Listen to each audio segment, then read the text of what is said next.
आज की ताजा खबरों के अपडेट में बात करेंगे देश भर की तमाम बड़ी और काम की खबरों के साथ ही भारत सरकार की ओर से लिए गए कुछ महत्वपूर्ण फैसलों, जारी किए गए कुछ नए नियमों की। इसके अलावा बैंक खाताधारकों के लिए आज एक जरूरी और महत्वपूर्ण खबर निकल कर आए सामने, बताएंगे आपको इस अपडेट में। साथ ही राशन कार्ड वालों के लिए बड़ी खबर, अब कम अनाज नहीं तोड़ पाएंगे दुकानदार, सरकार ने लिया ये बड़ा फैसला। क्या है पूरी खबर बताएंगे आपको इस अपडेट में। साथ ही किसानों के लिए आज एक जरूरी और महत्वपूर्ण खबर निकल कर आए सामने, बताएंगे आपको इस अपडेट में। साथ ही रेल यात्रियों के लिए आज एक जरूरी और महत्वपूर्ण खबर है, बताएंगे आपको आगे इस अपडेट में। साथ ही वाहन चालकों के लिए भी एक महत्वपूर्ण और बड़ी खबर निकल कर आई सामने, बताएंगे आपको इस अपडेट में। साथ ही आज की तमाम बड़ी और काम की खबरों की बात करेंगे इस अपडेट में। बात करते हैं आज की पहली खबर की, तो राशन कार्ड धारकों के लिए बड़ी खबर, अब कम अनाज नहीं तोड़ पाएंगे दुकानदार, सरकार ने लिया है ये बड़ा फैसला। खाद्य कानून के तहत लाभार्थियों को सही मात्रा में खाद्यान्न उपलब्ध कराने के लिए सरकार ने बड़ा कदम उठाया है। केंद्र सरकार ने राशन की दुकानों पर इलेक्ट्रॉनिक पॉइंट ऑफ सेल उपकरणों को इलेक्ट्रॉनिक तराजू के साथ जोड़े जाने को बढ़ावा देने के लिए खाद्य सुरक्षा कानूनों के नियमों में संशोधन कर दिया है। वहीं भारत सरकार ने लाभार्थियों के लिए अनाज तोलते समय राशन की दुकानों में पारदर्शिता बढ़ाने और नुकसान को रोकने के उद्देश्य से ये कदम भारत सरकार ने उठाया है। वहीं राष्ट्रीय खाद्य सुरक्षा अधिनियम के तहत सरकार देश के करीब 80 करोड़ लोगों को प्रति व्यक्ति प्रति माह 5 किलो गेहूं या चावल खाद्यान्न क्रमांक 2 से 3 रुपए प्रति किलो की रियायत दर पर प्रदान कर रही है। वही एक आधिकारिक बयान के अनुसार खाद्य एवं सार्वजनिक वितरण विभाग ने एनएफ से 2013 के तहत लाभार्थियों को उनकी पात्रता के अनुसार सब्सिडी वाले खाद्यान्न का वितरण सही मात्रा में वितरण सुनिश्चित करने के लिए 18 जून 2021 को एक अधिसूचना यहाँ पर जारी की गई है। वही सरकार ने कहा है कि ईपीओएस उपकरणों को उचित तरीके से संचालित करने वाले राज्यों को प्रोत्साहित करने और यहाँ पर 17 रुपए प्रति क्विंटल के अतिरिक्त मुनाफे से बचत को बढ़ावा देने के लिए खाद्य सुरक्षा 2015 के उपनियम के नियम 7 में संशोधन यहाँ पर किया गया है। वही बयान में कहा गया है कि पॉइंट ऑफ सेल डिवाइस की खरीद, संचालन, रखरखाव की लागत के लिए प्रदान यहाँ पर किए गए अतिरिक्त मार्जिन से किसी भी राज्य या फिर केंद्र शासित प्रदेश द्वारा अर्जित कोई भी बचत यदि होती है तो इसे इलेक्ट्रॉनिक तोल तराजू की खरीद और संचालन एवं रखरखाव के साथ दोनों की एकीकरण के लिए उपयोग में से लिया जा सकता है, ये सरकार की ओर से कहा गया है। अब बात करते हैं अगली खबर की, तो इंश्योरेंस कंपनियों ने नियमों में किया है बदलाव, अब ये डॉक्यूमेंट दिखाकर तुरंत मिलेगा क्लेम। कोरोना की दूसरी लहर में खराब हुए हालात के बीच जिन लोगों की मृत्यु हुई उनके परिवारों के लिए स्थिति काफी दुखद रही है। इससे भी दुखद बात मृत्यु प्रमाण पत्र को प्राप्त करना है। इसमें सबसे अधिक समय की बर्बादी हो रही है, जिसके चलते बीमा क्लेम में परेशानी आ रही है। लेकिन अब बीमा कंपनियों ने ऐसे लोगों की परेशानी को देखते हुए अपने जो नियम है उनको यहाँ पर बदला है, या उनके कठोर नियमों में कुछ बदलाव यहाँ पर किया है। अब कोरोना संक्रमण से किसी भी व्यक्ति की मौत के बाद परिवार को क्लेम प्राप्त करने के लिए कागजी खानापूर्ति के लिए भागदौड़ करनी नहीं पड़ेगी। नए नियमों के मुताबिक अब अस्पताल में डेथ सर्टिफिकेट या फिर शमशान घाट की पर्ची से भी बीमा क्लेम मिल जाएगा। वही बीमा कंपनियों ने अपने सख्त नियमों में बदलाव कर बीमा धारकों को ये राहत प्रदान की है। अब कोरोना या फिर किसी दूसरी बीमारी में आकस्मिक मौत पर बीमा क्लेम के लिए रजिस्टर जन्म व मृत्यु प्रमाण पत्र विभाग व या फिर अधिकृत कार्यालय की ओर से जारी होने वाले प्रमाण पत्र की अनिवार्यता को यहाँ पर समाप्त कर दिया गया है। अब सरकारी एवं ईएसई और सैनिक और कॉर्पोरेट अस्पताल की ओर से जारी मृत्यु प्रमाण पत्र भी सरकार यहाँ पर स्वीकार्य दस्तावेज होगा। वही इसमें यहाँ पर भारतीय जीवन बीमा निगम के असिस्टेंट मैनेजर संजय शर्मा ने बताया है कि संक्रमण से प्रभावित परिवार के लिए नियमों में बदलाव किया गया है। अब किसी व्यक्ति की मृत्यु के बाद उसके घर के लोगों को क्लेम लेने के लिए मृत्यु प्रमाण पत्र की आवश्यकता यहाँ पर नहीं होगी।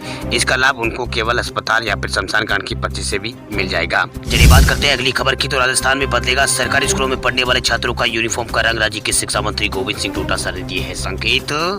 राजस्थान में सरकारी स्कूलों में पढ़ने वाले विद्यार्थियों के यूनिफॉर्म का रंग बदला जा सकता है। पूर्ववर्ती बीजेपी राज के दौरान स्कूली छात्रों की पोशाक का रंग बदला गया था। 4 साल बाद गहलोत सरकार एक बार फिर इसका रंग बदलने की तैयारी कर रही है। इस बार राज्य के सरकारी स्कूलों में पढ़ने वाले विद्यार्थियों को निःशुल्क पोशाक देने का ऐलान किया गया है। वहीं कोरोना काल को देखते हुए सरकार अभी स्कूलों को खोलने के मूड में नहीं है। अभी स्कूल यहाँ पर नहीं खुलेंगे, लेकिन राज्य के शिक्षा मंत्री गोविंद सिंह डोटासरा ने सोमवार को पत्रकारों के सवालों के जवाब में इसका खुलासा किया है। उन्होंने कहा है कि विद्यार्थियों की यूनिफॉर्म का कलर चेंज हो सकता है। विद्यार्थियों को निःशुल्क यूनिफॉर्म उपलब्ध कराने पर डोटासरा ने कहा कि ये कमेटी का निर्णय होगा। विद्यार्थियों को पोशाक का खर्च डायरेक्ट बेनिफिट ट्रांसफर के जरिए दिया जाए या फिर पोशाक के रूप में। वहीं राज्य के शिक्षा मंत्री गोविंद सिंह डोटासरा ने कहा है कि अभी स्कूलों को खोलने की कोई यहाँ पर चर्चा नहीं है, क्योंकि बच्चों के भविष्य के साथ खिलवाड़ नहीं कर सकते हैं। बच्चे सुरक्षित है और पुख्ता होने के, ये बच्चों की जो सुरक्षा है उसको पुख्ता होने के बाद ही स्कूलों को खोले जाने पर निर्णय लिया जाएगा। उन्होंने कोरोना काल में ऑनलाइन शिक्षण के लिए किए गए नवाचारों जैसे कि स्माइल प्रोजेक्ट, आओ घर में सीखे और अभियान, ई कक्षा और शिक्षा वाणी और वही शिक्षा दर्शन और हवा महल आदि की प्रशंसा करते हुए अधिक से अधिक छात्रों तक पहुंचने के निर्देश यहाँ पर दिए हैं। चलिए बात करते हैं अगली खबर की। तो किसानों के लिए जरूरी खबर, खेती करके किसान पा सकते हैं 2 लाख रुपए तक का पुरस्कार।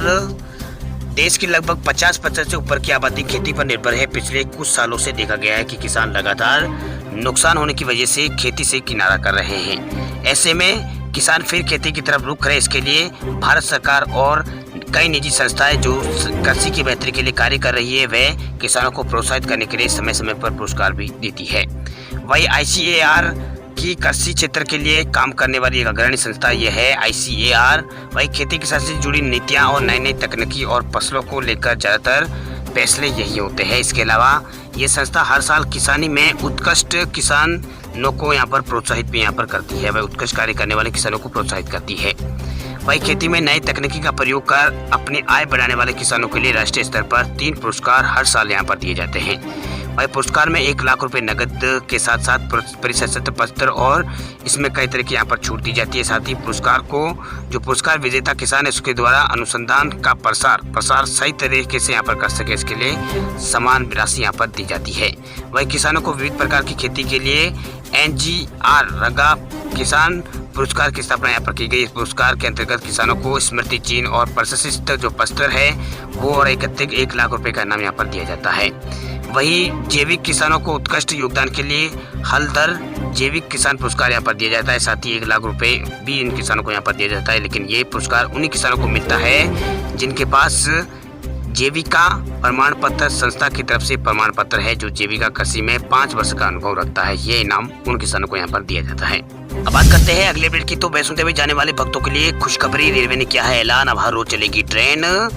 कोरोना वायरस की दूसरी लहर के बाद भारतीय रेलवे ने एक बार फिर ट्रेनों के संचालन को यहाँ पर बढ़ा रहा है। वह रेलवे ने कई ट्रेनों को फिर से शुरू करने का ऐलान किया है। वह कुछ ट्रेनों के फेरे को बढ़ाए जाने की बात भी यहाँ पर कही है। वही हाल में ही रेलवे की तरफ से यहाँ पर कई ट्रेनों में इजाफा यहाँ पर किया गया है और जल्द ही नई ट्रेनें भी चलाने का प्लान यहाँ पर रेलवे की ओर से बनाया गया है। इस बीच रेलवे ने अम्बेडकर नगर से माता वैष्णो देवी यानी कटरा और अहमदाबाद से नई दिल्ली जाने वाली ट्रेनों की संख्या में इजाफा यहाँ पर किया है। वही केंद्रीय रेल मंत्री पीयूष गोयल ने इसकी जानकारी यहाँ पर दी है। पीयूष गोयल ने ट्विटर के जरिए बताया है कि कोविड के बढ़ते संक्रमण को देखते हुए ट्रेनों की सेवाओं को शुरू करने के साथ ही कई ट्रेनों के फेरे बढ़ाने की फैसला यहाँ पर रेलवे की ओर से लिया गया है।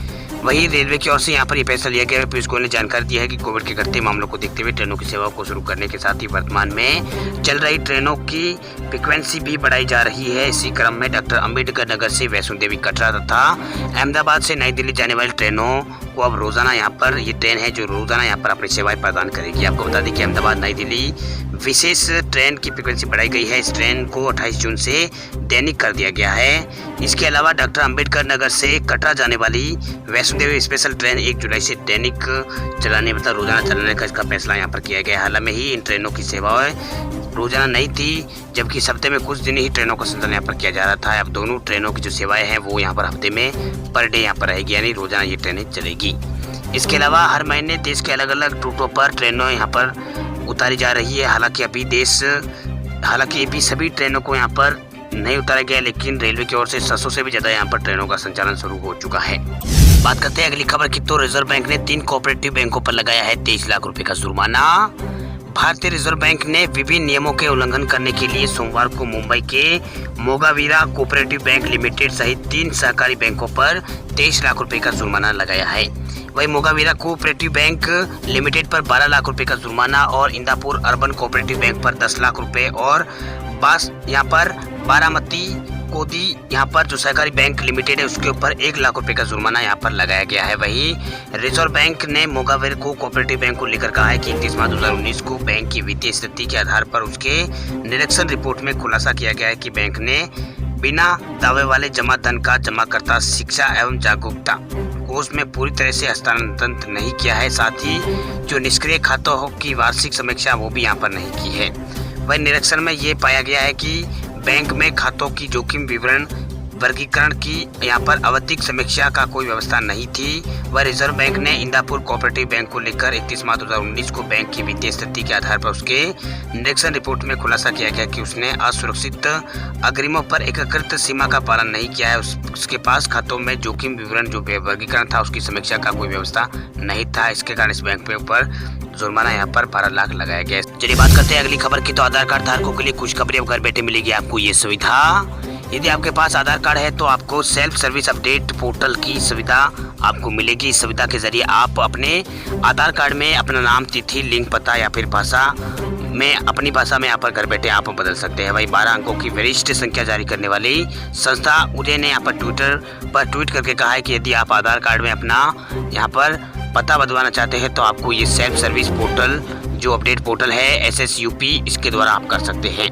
वही उदय ने बताया है कि आधार में नाम, जन्म तिथि, लिंग, पता और भाषा में सेल्फ सर्विस अपडेट पोर्टल के माध्यम से ऑनलाइन आधार अपडेट आवेदन के लिए रजिस्टर्ड मोबाइल नंबर होना अनिवार्य है।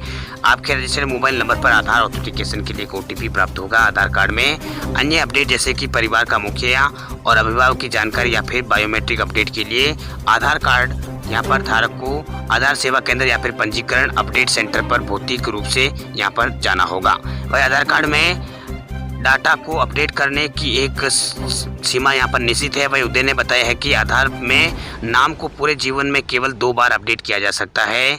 इसी प्रकार लिंग को केवल 1 बार और जन्म तिथि को भी विशेष परिस्थितियों में केवल 1 ही बार बदलवाया जा सकता है। वही ऑनलाइन अपडेट के लिए आवश्यक दस्तावेज उदय ने बताया है कि डाटा अपडेट कराने के लिए आधार कार्ड धारकों को यहाँ पर कुछ दस्तावेजों की जरूरत पड़ेगी, जिसमें नाम के लिए यहाँ पर पहचान प्रमाण पत्र की स्कैन कॉपी और जन्म तिथि प्रमाण पत्र की स्कैन कॉपी और मोबाइल और फेस ऑथेंटिकेशन के जरिए OTP और पते के प्रमाण के लिए स्कैन कॉपी और इसके अलावा यहाँ पर कोई दस्तावेजों की आवश्यकता, भाषा के लिए कोई दस्तावेजों की यहाँ पर आवश्यकता नहीं। अगर भाषा आप बदलना चाहते तो आपको कोई दस्तावेज की जरूरत नहीं पड़ेगी।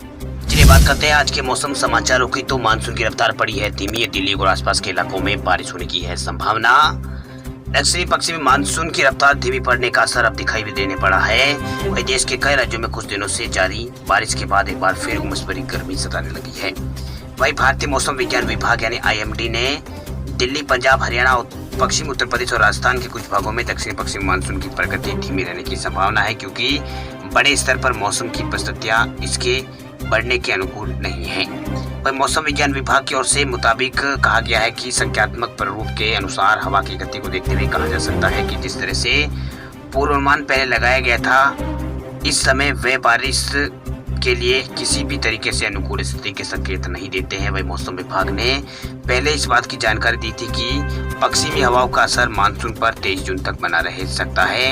यही कारण है कि राजस्थान, पंजाब और हरियाणा के शेष हिस्से और दिल्ली में इस दौरान मानसून नहीं पहुंचने के आसार है। वही मौसम विज्ञान विभाग की ओर से मानसून के 26 जून और 30 जून के बीच धीरे धीरे मजबूत होने की उम्मीद है। इस दौरान उत्तरी पश्चिम भारत के अधिकतर हिस्सों में ये पहुंच जाएगा। और निजी एजेंसी स्काईमेट वेदर के वैज्ञानिक महेश पारेवत का कहना है कि दिल्ली में अपने तय समय यानी 27 जून के आसपास ही मानसून पहुंचने की उम्मीद है। इस दौरान दिल्ली में काफी बारिश का अनुमान लगाया गया है। वहीं उत्तर प्रदेश में मानसून की बारिश शुरू हो चुकी है। बीते 24 घंटों के दौरान पूर्वांचल में कहीं बारिश हुई है तो कहीं मौसम यहाँ पर सुहाना बना रहा है। वही पश्चिमी यूपी में भी मौसम का ऐसा ही हाल देखने को मिला है। वही मौसम विभाग ने अगले 1-2 दिनों तक पूर्वी यूपी में कहीं भारी तो कहीं यहाँ पर हल्की तो कहीं तेज बारिश की संभावना यहाँ पर जताई है। इसके अलावा बिहार में लगातार बारिश का दौर जारी है। कई नदियाँ यहाँ पर उफान पर है।